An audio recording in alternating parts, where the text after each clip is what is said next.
Bem, pessoal, vamos então aqui a mais uma aula, dessa vez com foco na instalação do sistema operacional Linux, certo? Para a gente começar a fazer a instalação, a gente precisa, obviamente, da imagem do sistema operacional que a gente vai instalar, certo? Então, uma vez que você escolha qual distribuição que você vai utilizar, a primeira coisa que você precisa aprender a fazer é fazer o download da distribuição. E isso funciona de uma maneira bem simples.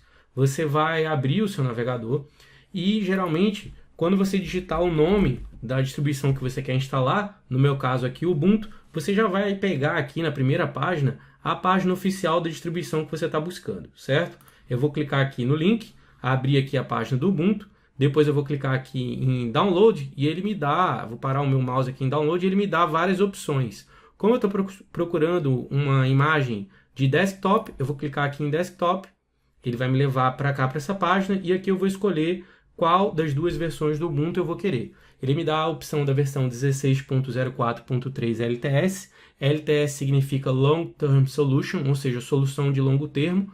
E o que isso quer dizer, no bom português, é que ela vai me dar 5 anos de suporte, ou seja, ela vai até abril de 2021, certo? Então ela é uma versão mais estável.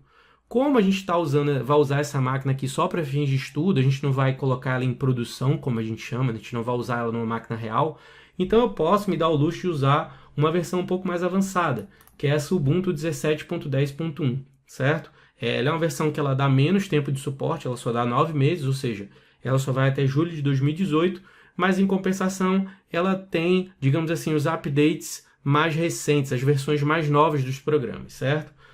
E aí você tem duas opções de fazer o download. Você pode simplesmente clicar aqui nesse botão verde e ele vai te levar para essa página aqui, onde você pode escolher fazer uma doação para o projeto, ou você pode dizer que não, você não quer e quer partir para o download, você não quer fazer contribuição agora, e ele vai automaticamente começar a baixar para você a imagem do Ubuntu, que você vai ver aqui que nesse caso, esse Ubuntu que a gente está usando aqui, na época que eu estou gravando o vídeo está na 17.10.1, ele tem cerca de 1.4 GB, ou seja, é um arquivo razoavelmente grande. Mas você também pode vir para essa opção aqui, que eu considero mais segura, que é Alternative Downloads and Torrents. Por quê? Porque quando eu estou baixando um arquivo muito grande, dependendo da velocidade e da qualidade da minha internet, essa internet pode ficar caindo e aí o que vai acontecer é que eu vou perder o download que eu estou fazendo. Então o que eu posso fazer? Vir aqui nesses downloads alternativos e procurar por uma versão de cliente torrent, que eu acho mais rápida e mais segura, porque geralmente o arquivo baixa mais rapidamente aqui na versão do torrent. Aqui você veja que eu tenho a opção do 17.10.1 em 64 bits para poder fazer o meu download. Então assim, ela vai ser mais rápida porque ele baixa mais rápido e é mais seguro porque caso eu perca a conexão ou eu queira desligar o meu computador e voltar a baixar depois, eu posso fazer isso no torrent, desde que, é claro, eu tenha um cliente torrent instalado no meu computador, certo? Então, quem já baixou torrent alguma vez na vida, eu recomendo vir por essa opção. Quem é mais leigo, eu recomendo ir pela primeira opção, certo?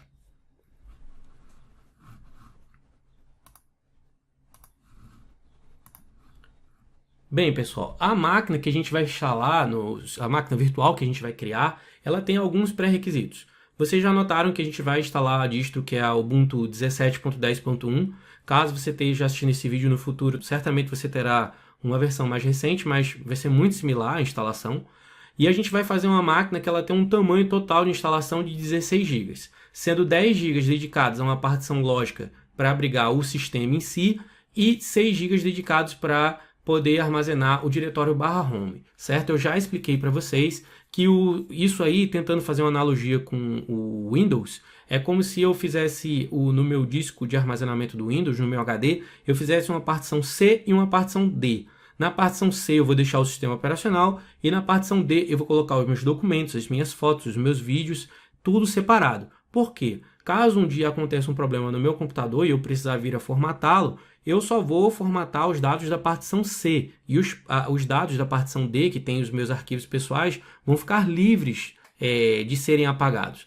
É a mesma coisa que funciona quando a gente cria uma partição lógica para abrigar o sistema, que é o root, e outra para abrigar o diretório /home, que são onde estão os arquivos relacionados ao nosso usuário. Imagens, vídeos, textos, documentos e assim por diante, certo? Então uma partição com 10, partição lógica, e outra partição lógica com 6, fazendo um total de 16.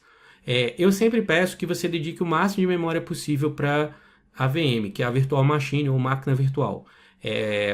Quanto mais próximo você puder colocar de 4 GB, melhor. Para quem tem uma máquina que fisicamente, né, a máquina física, a máquina real, ela tem 8 GB de memória, você pode tranquilamente dedicar 4 GB de memória para VM. Para quem tem máquinas que só tem no máximo 4 GB de memória, aí você tente fazer um esforço para colocar entre 1 ou 2 GB de memória dedicadas para a máquina virtual, tá? Porque ele vai usar a máquina virtual, nada mais vai fazer do que usar um pedaço dos recursos reais que a sua máquina tem. Depois eu vou ensinar vocês também a fazerem 3 coisas. Ainda nesse vídeo eu vou ensinar vocês a alocarem mais processadores para a máquina virtual. Então, para quem, assim como eu, tem uma máquina que tem 8 processadores, você pode tranquilamente colocar 4 processadores alocados para VM. Mas para quem tem máquinas com menos processadores, aí você pode ver se você pode alocar pelo menos 2 processadores para a máquina virtual. Isso vai fazer com que ela rode mais rápido. E uma coisa que é um grande diferencial e pouca gente sabe é você colocar mais megabytes dedicados à memória de vídeo da sua máquina virtual. Porque quando você não faz isso, você tem uma experiência onde a máquina parece ser muito lenta, porque ela tem muito poucos megas para poder rodar o ambiente gráfico do sistema operacional. Então você vai clicar no mouse e você vai ver que o programa vai abrir bem lentamente. Então como é que eu ajudo a resolver isso? Uma das coisas que a gente faz é colocar mais memória dedicada para a memória de vídeo da máquina virtual, tá? Isso também é bem simples de fazer. E já num outro vídeo eu vou ensinar vocês a fazerem o swap em arquivo. As razões pelas quais a gente faz o swap assim, a gente não dedica uma partição para o swap, eu já expliquei em sala, então assim, vocês só vão ver como é que isso funciona agora na prática, certo? Então vamos finalmente à instalação do sistema operacional. Você veja aqui que a minha máquina, o meu VirtualBox já tem 2 máquinas virtuais criadas, mas eu vou criar uma terceira para a gente começar do zero. E perceba que quando eu coloco o nome do Ubuntu, ele automaticamente já define que o tipo de sistema que eu vou utilizar é o Linux e a versão que eu vou utilizar é o Ubuntu. A mesma coisa acontece, por exemplo, se eu colocar aqui a palavra Debian, ou se eu colocar aqui, por exemplo, a palavra Windows, tá? Então ele meio que se molda já esperando, já tentando adivinhar aquilo que você está buscando. Eu vou criar, dessa vez, uma máquina Ubuntu-1, tá? Que é a máquina que eu vou criar especificamente para os fins de estudo desse vídeo. Vou clicar aqui em próximo. E aqui eu chego na parte justamente que eu vou colocar o quanto eu quero dedicar, quantos megas eu quero dedicar para a memória RAM da minha máquina virtual, certo? Aqui, ó, você pode caminhar tanto colocando a seta mais para frente, até onde ela está aqui verdinha, o verde aqui que significa que, ok, eu não estou comprometendo grandes recursos da minha máquina real para rodar a máquina virtual. Passou disso, já passa a não ser indicado. Como eu quero colocar 4 GB, eu vou fazer aqui a conta para ver quantos megabytes eu preciso. Como cada giga tem 1024 megabytes, eu vou fazer a conta 4 vezes 1024 e tem aqui 4096. Então eu vou colocar aqui 4096. Vou dar próximo. E agora eu vou criar aqui um disco virtual. O que é o disco virtual? É como se fosse o disco de armazenamento, o HD da minha máquina virtual. Ela é um arquivo, né, que representa a minha máquina virtual. Eu vou clicar aqui em criar. Aqui ele pergunta qual é a extensão para esse arquivo que eu vou querer utilizar. Então, do mesmo jeito que você no Word tem o arquivo de extensão doc, aqui você vai ter uma extensão que é ou .vdi, ou .vhd, ou .vmdk. Eu vou escolher usar a versão .vdi. E aqui eu posso escolher como é que eu vou querer fazer esse disco, se ele vai ser dinamicamente alocado ou de tamanho fixo. Qual é a diferença? O dinamicamente alocado, ele significa o seguinte: se eu disser que eu vou criar uma máquina de 10 GB e no começo o meu sistema operacional só precisar de 5 desses 10 GB, ele só vai criar um arquivo de 5 GB. E à medida que eu for precisando de mais espaço, esse arquivo vai aumentando de tamanho. A vantagem é que, obviamente, ele poupa espaço. A desvantagem é que você vai perceber que a utilização da máquina, a performance da máquina virtual, ela é um pouco mais lenta. E eu não gosto particularmente disso. Então o que eu faço? Eu mando fazer uma máquina de tamanho fixo. Então desde quando você vai fazer a instalação, ele já cria um arquivo do tamanho do disco que você vai criar. Se nesse nosso caso aqui a gente vai criar um disco de 16 GB, Quando eu coloco a opção também fixo e vou para próximo, ele automaticamente já vai criar um arquivo de 16 GB de espaço. Então, ó, aqui eu vou escolher quantos gigabytes eu quero dedicar para a máquina. Ele começa aqui em 10, eu vou colocar aqui 16. Repare que a seta já colocou no lugar certo. Vou aqui clicar em criar e ele vai demorar alguns minutos, talvez, alguns segundos, para poder fazer a criação desse meu arquivo. Perceba que ele está fazendo a criação desse arquivo no c:\user Rafael VirtualBox VMs Ubuntu-1 barra ubuntu-1.vdi. Ou seja, é dentro dessa pastinha ubuntu-1 que está contido a minha máquina virtual. Isso significa que eu posso colocar esse arquivo, essa pasta e os arquivos que tem dentro dela, dentro de um pendrive, e aí eu vou levar esse meu arquivo de extensão VDI para outras máquinas. Então eu posso carregar a minha máquina virtual comigo, caso eu ache isso necessário. Inclusive você pode fazer réplicas da sua máquina. Então a sua máquina ela pode ser transportada para vários outros usuários e todo mundo usar aquela imagem que você fez, do computador que você configurou, certo? Então, uma vez que eu tenho aqui a minha máquina inicialmente criada, certo? Pelo menos o disco, o que eu vou fazer agora? A gente vai precisar fazer a inserção da imagem do sistema operacional. E como é que a gente faz isso? A gente vai aqui em configurações, vai aqui em armazenamento, e aí você perceba que aqui você tem o disco, digamos assim, o HD da sua máquina virtual, e aqui você tem uma espécie de drive DVD com um disco vazio. E é aqui que eu vou colocar a imagem do meu sistema operacional, que foi a imagem que eu baixei. Eu vou clicar aqui em disco, aqui você vê que ele já mostra as duas imagens que eu usei antes, que eu já coloquei, mas caso o seu não apareça, você vai aqui em selecionar arquivo e você vai colocar lá o ISOzinho que você baixou do sistema operacional da distribuição que você escolheu, certo? Vou dar OK. E aí o CD, isso aqui equivale ao CD ter sido, o DVD ter sido inserido no drive da máquina. E eu vou clicar aqui em iniciar para a gente poder finalmente dar início à instalação do sistema operacional.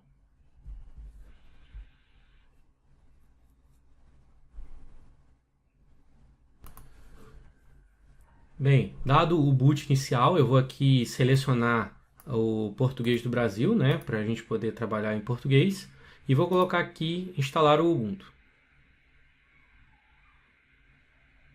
Nessa parte, o que eu recomendo você a fazer? Caso você esteja num local, deixa eu maximizar aqui a tela. Caso você esteja num local em que a conexão da internet seja boa, eu recomendo que você já baixe as últimas atualizações do sistema enquanto ele faz a instalação inicial e também você instale já, marca essa outra opção que faz a instalação de novos drivers, firmwares e coisas que ele tem relacionadas à parte, digamos assim, mais técnica.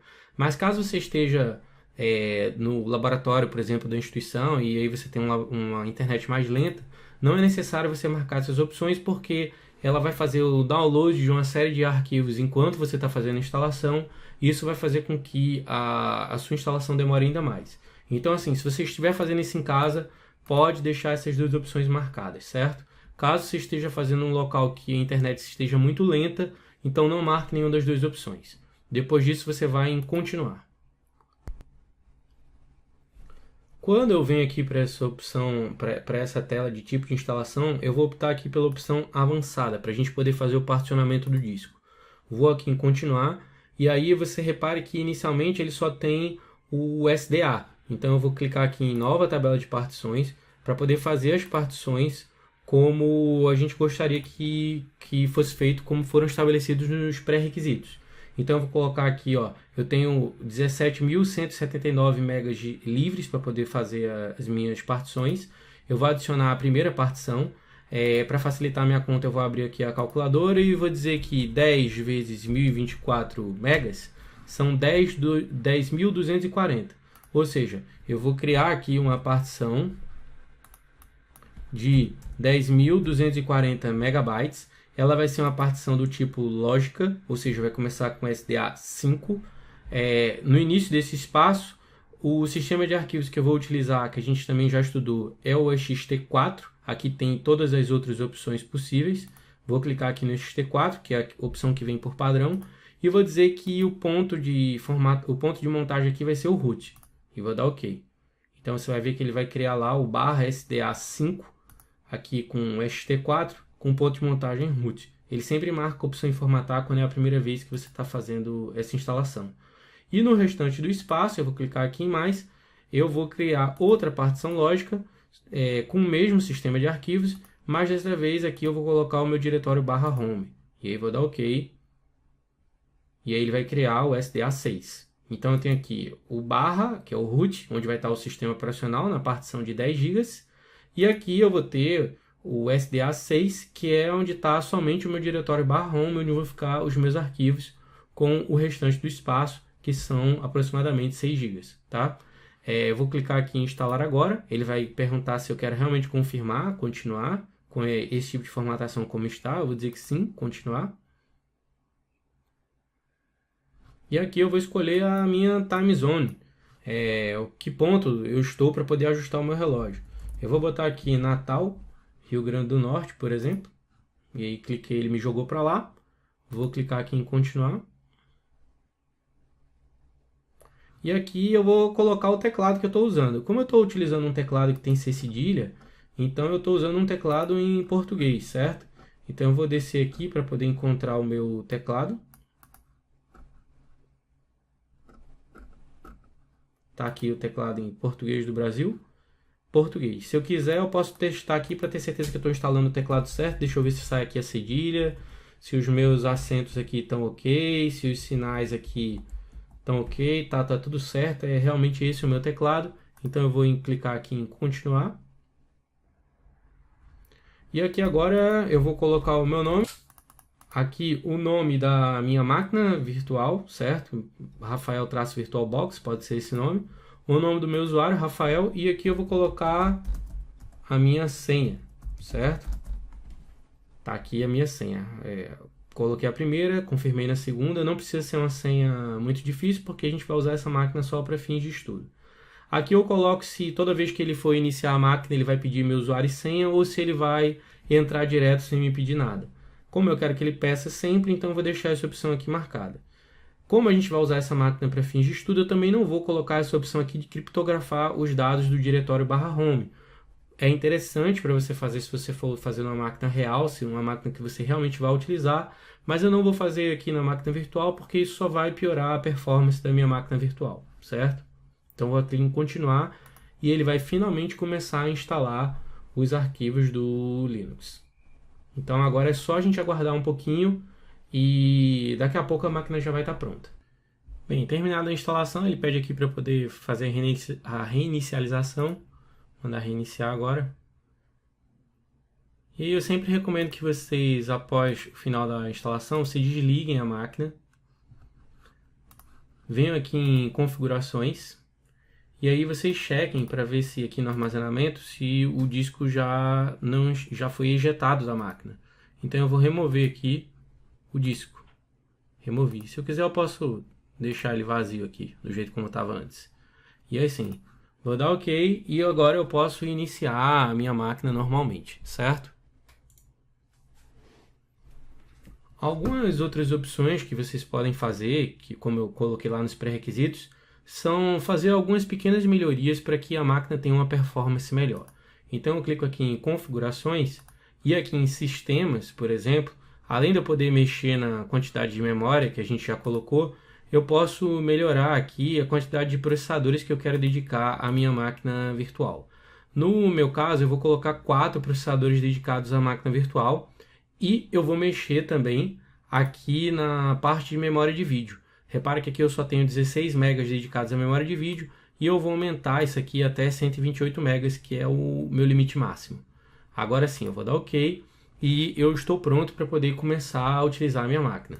Caso eu clique aqui em iniciar, você vai ver que a máquina vai iniciar normalmente como se ela fosse uma máquina real, pedindo a senha do meu usuário para poder você logar e fazer tudo que você faz numa máquina física, certo?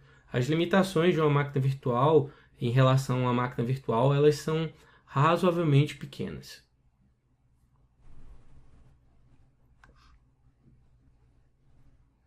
Então, tá aqui a minha máquina pronta.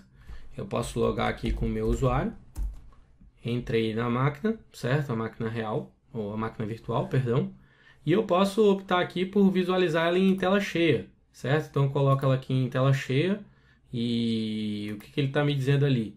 Que se eu utilizar a tecla Ctrl direito, o Ctrl direito do meu teclado F, eu posso alternar da tela cheia para tela em janela, como a gente chama, certo? Eu posso fechar aqui agora, desligar a minha máquina, como se eu tivesse desligado ela no botão de desligar. E agora a gente vai para a parte que é você criar um snapshot da máquina virtual. Como é que você faz isso? Você faz isso da seguinte maneira. Você vai aqui em ferramentas da máquina, snapshots. E o que é um snapshot? Um snapshot nada mais é do que um ponto de salvamento da máquina que você criou, um ponto de restauração. Então, por exemplo, quando eu crio o meu primeiro snapshot aqui, eu chamo ele de V0, geralmente aqui eu coloco uma descrição, e nessa descrição aqui eu coloco o nome do usuário que eu criei e a senha, por exemplo, que eu criei, certo? Só para eu poder não me esquecer, caso isso venha acontecer no futuro, dou OK e ele salva o estado da minha máquina atual. Então, se eu continuar a usar a minha máquina normalmente e mais lá para frente eu cometer algum erro e por alguma razão qualquer eu danificar a máquina de alguma forma, eu posso fazer uma restauração de snapshot e voltar para a imagem como a máquina era neste ponto onde eu criei o snapshot, certo? Então ela é como se fosse uma espécie de ponto de salvamento de emergência para a gente poder sempre restaurar a máquina a um ponto como ela estava antes. Então sempre criem um snapshot V0 depois que a máquina está instalada inicialmente, porque caso você venha ter um problema no futuro, você pode restaurá-la para o V-shot inicial, certo? Para você restaurar ela é bem simples, basta você, quando você clica aqui na máquina, ó, que você vai iniciar, deixa eu mostrar. A máquina aqui, ó, você está vendo que ela está rodando o Snapshot V0. Quando eu clico aqui em desligar, eu tenho a opção agora de restaurá-la para o meu Snapshot V0 ou deixar a máquina trabalhando normal para ir caminhando para as alterações que eu fizer depois disso. Mas sempre que eu quiser restaurar, eu posso clicar aqui nessa opção, dar OK e ele vai restaurar a minha máquina exatamente como ela era naquele ponto. Se eu tiver adicionado mais arquivos, mexido em configurações, tudo isso vai ser desfeito para esse ponto inicial do V0, tá certo? Então eu espero que vocês tenham entendido a proposta, como é que se cria a máquina, criem as máquinas nos parâmetros que a gente combinou e caso vocês tenham alguma dúvida, vocês podem comentar aí para a gente tentar entender especificamente qual é o ponto que a gente pode ajudar cada um de vocês, tá certo? Um abraço.